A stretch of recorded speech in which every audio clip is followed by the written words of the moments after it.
চলুন আজ আমরা একটু বিপত্তারিণী দেবী সম্পর্কে জানি। বিপদে যখন চারিদিক অন্ধকার, তখন যিনি রক্ষা করেন তিনি হলেন বিপত্তারিণী দেবী। পুরাণে নয়, লোকবিশ্বাসেই জন্ম তার।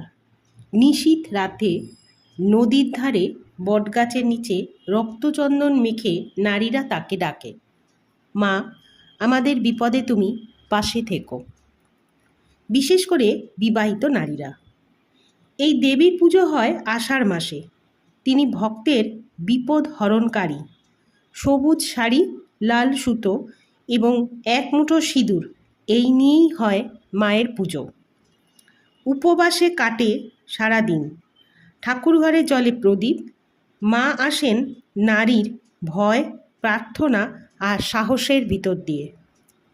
এই হলো মা বিপত্তারিণীর মাহাত্ম্য।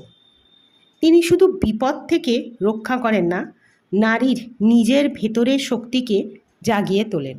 এই রকম আরও অজানা তথ্য জানতে গেলে আমার এই ভিডিওটিকে একটি লাইক করবেন, শেয়ার করবেন এবং আমার এই চ্যানেলটিকে সাবস্ক্রাইব করবেন। ধন্যবাদ।